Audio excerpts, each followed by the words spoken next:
बच्चों, आज हम वसंत भाग 3 कक्षा 8 का चौथा लेसन पढ़ेंगे जिसका नाम है दीवानों की हस्ती, जो एक कविता है ना बच्चों। तो इस कविता के लिए कवि हैं श्री भगवती चरण वर्मा। ये बहुत ही अच्छी कविता है। तो अब हम कविता को पहले पढ़ेंगे कि दीवानों की हस्ती। जैसा कि दीवाने दीवाने मतलब होता है जो पागल होते हैं, जिनको किसी से कोई मतलब नहीं होता, किसी चीज के ऊपर किसी चीज के पीछे जो पागल हो जाते हैं उनसे कहते हैं दीवाने। और हस्ती मतलब होती है हैसियत, मतलब उनकी क्या हैसियत है। तो दीवानों की हस्ती। पहला स्टेंजा है पोयम का कि हम दीवानों की क्या हस्ती है, आज यहाँ कल वहां चले, मस्ती का आलम साथ चला, हम धूल उड़ाते जहां चले। हम दीवानों की क्या हस्ती, मतलब कवि कह रहे हैं कि हम दीवाने हैं, हम बिल्कुल मतलब मदमस्त हैं, पागल हैं, हमारी कोई हस्ती नहीं है, मतलब हमारी कोई हैसियत नहीं है आज यहाँ कल वहां चले, मतलब हमारा कोई ठौर ठिकाना नहीं है, हम आज यहाँ हैं और कल ना जाने कहाँ होंगे। मतलब हम दीवानों की कोई हैसियत नहीं है, कोई औकात नहीं है, कोई हस्ती नहीं है, हम आज यहाँ हैं और कल जाने कहाँ होंगे। मस्ती का आलम साथ चला, हम धूल उड़ाते जहां चले। मस्ती मतलब हम मस्त हैं, आलम यानी होता है कि पूरा जो वातावरण होता है, माहौल होता है, तो हम मस्ती का आलम साथ, हम जहां भी जाते हैं अपने साथ मस्ती का वातावरण लेते हुए जाते हैं। हम धूल उड़ाते जहां चले, हम मस्ती में चलते हैं। जैसे आपने देखा होगा जब हम बच्चे मस्ती में चलते हैं तो पैरों से क्या होता है, धूल उड़ाते हुए मस्ती में चले जा रहे हैं। तो वो यही कह रहा है कवि कि मस्ती का आलम साथ चला, हम धूल उड़ाते जहां चले। हम धूल उड़ाते हुए चलते चले जा रहे हैं मस्ती में, और हमारे साथ जो वातावरण है वो भी कैसा है, मस्ती से भरा हुआ वातावरण है। मतलब हम दीवाने हैं, हमें किसी से कोई मतलब नहीं है, हमें मतलब मस्ती से चल रहे हैं। फिर आए बनकर उल्लास अभी, आंसू बनकर बह चले अभी, सब कहते ही रह गए अरे तुम कैसे आए कहाँ चले। आए बनकर उल्लास अभी, जब हम पहुंचे तो क्या, उल्लास यानी मतलब होता है खुशी। बच्चों, उल्लास मतलब होता है खुशी, कि जब हम किसी के भी पास पहुंचते हैं, जब हम सबसे मिलते हैं तो सब हमसे मिलकर खुश हो जाते हैं, मतलब हम अपने साथ खुशी का माहौल लेकर चलते हैं। आंसू बनकर बह चले अभी, और जब हम जाते हैं तो क्या होता है कि जब हमारे जाने के बाद जो लोग हैं उनके आंखों में आंसू आने लगते हैं, मतलब वो हमसे इतने प्रभावित हो जाते हैं कि हमारे जाने के बाद उन्हें हमारी कमी लगती है, और आंसू हमारे भी, हमको भी, मतलब जो हमारे साथी हैं उनको छोड़ने का पछतावा होता है, और हमारे आंखों में से भी आंसू बहने लगते हैं। सब कहते ही रह गए, मतलब जो हमारे साथ वाले थे, जब हम चलते हैं आगे सब कहते रहते हैं कि तुम कैसे आए, मतलब अभी तो तुम आए थे, इतना मस्ती का वातावरण बन गया था, माहौल बन गया था, हर तरफ खुशियां आ गई थी, कैसे आए थे और कैसे अभी क्यों चल दिए हो।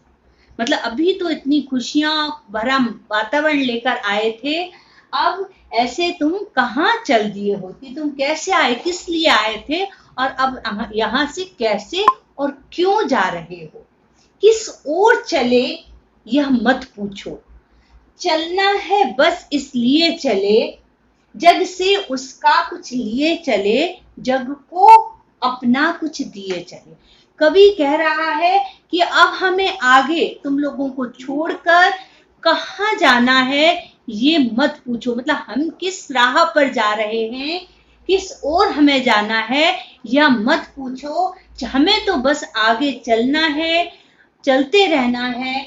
तो हम बस इसलिए चल रहे हैं और चलते ही जा रहे हैं, खुशियां अपने साथ लेकर आगे बढ़ रहे हैं, आगे और दूसरे लोगों को अपनी खुशियां बांटने जा रहे हैं। जग से, जग मतलब होता है संसार, जग से उसका कुछ लिए चले। इस संसार से हमने बहुत सारी चीजों को सीखा है, बहुत सारी चीजों को हमें सीखने को मिला है, बहुत सारा हमें अनुभव हुआ है, तो हम उस अनुभव को लेकर जा रहे हैं और जग को अपना कुछ दिए चले। और इस संसार में हमने अपनी खुशियां, प्रसन्नता और सब कुछ अपना इस संसार को दिया है, तो जग से अब उसका कुछ लिए चले, जग को अपना कुछ दिए चले। मतलब जग से बहुत कुछ हमने सीखा है और इस संसार को बहुत कुछ हम अपना देकर जा रहे हैं, जैसे हंसी खुशी, प्रसन्नता पूर्ण वातावरण, ये हम इस संसार को देकर जा रहे हैं, जिससे कि सारे लोग खुश रहें, मस्त रहें, प्रसन्न रहें, किसी को किसी बात की कोई टेंशन ना रहे। दो बात कही, दो बात सुनी, कुछ हंसे और फिर कुछ रोए, छक्कर सुख दुख के घूंटों को हम एक भाव से पिए चले। मतलब इस संसार में रहकर, इस दुनिया में रहकर दो बात कही, मतलब कुछ दो बातें हमने भी बोल दी और दो बात किसी दूसरे की हमने भी सुन ली, मतलब हमने भी किसी को कुछ बोला, भली बुरी बात, और दूसरे ने भी हमको बोली तो वो भी हमने ग्रहण की, वो भी हमने सुनी।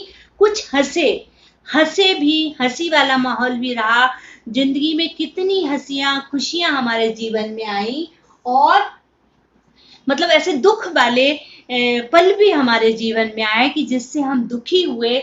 मतलब हंसी भी हमारे जीवन में आई, खुशियां भी हमारे जीवन में आए, और बहुत से दुख भी हमारे जीवन में आए।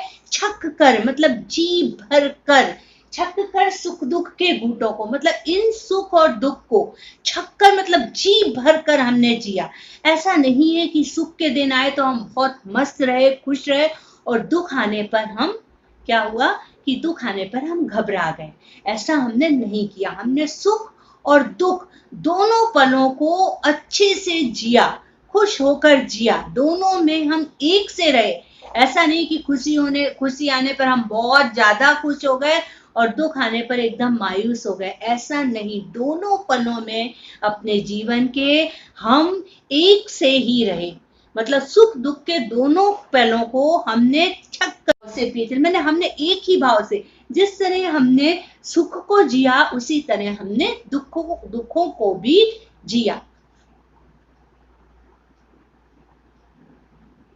हम भिखमंगों की दुनिया में स्वच्छंद लुटाकर प्यार चले, हम एक निशानी सी उर पर ले असफलता का भार चले। कवि कह रहा है यहाँ, कवि थोड़ा इस पैराग्राफ में थोड़ा दुखी है। वो ये कह रहा है कि हम भिखमंगों की दुनिया में, भिखमंगे मतलब भिखारी, ये दुनिया है ना, ये सब बस लेना ही चाहती है, मतलब किसी को अपना कुछ देना नहीं चाहती, लेना ही चाह रही है। तो जो भिखमंगों की ये दुनिया है, जो लेना चाह रही है, स्वच्छंद मतलब अपनी इच्छा से स्वतंत्र रूप से लुटाकर, मतलब हम अपना प्यार लुटाकर इस दुनिया में चल जा रहे हैं। मतलब ये भीख मंगों की दुनिया है, ये अगर हम इनको प्यार दे रहे हैं तो ये बदले में हमें कुछ देना नहीं जानती, सब लेना ही लेना जानती है। तो इस भिखमंगों की, जैसे भिखारियों जैसी ये दुनिया है, इसमें हम स्वतंत्र रूप से अपना प्यार, हमने अपनी हंसी, हमने अपनी खुशियां सबको दी हैं। हम एक निशानी सी उर पर, हम एक निशानी यानी चिन्ह, उर या मतलब होता है हृदय, उर मतलब हृदय, हम एक निशानी सी उर पर ले असफलता का पार चले। कवि कह रहा है कि बस हम एक निशानी अपने हृदय में लेकर जा रहे हैं, जो हमारा भार, मतलब असफलता का भार मतलब होता है बोझ, कि जो हमारे हृदय पर बोझ है कि इस दुनिया से जो हम सिखाने आए थे वो पूरी तरह से हम नहीं सिखा, यही हमें एक हमारे मन पर भार है, बोझ है कि हम जो यहाँ इन तुम सबको सिखाने आए थे दुनिया में, उसमें हम असफल रहे, उसमें हम सफल नहीं हो पाए। मतलब हम लोगों को बहुत प्यार और सब सिखाना चाहते थे, लेकिन लोगों ने क्या किया कि लिया लेकिन दिया हमें कुछ भी नहीं।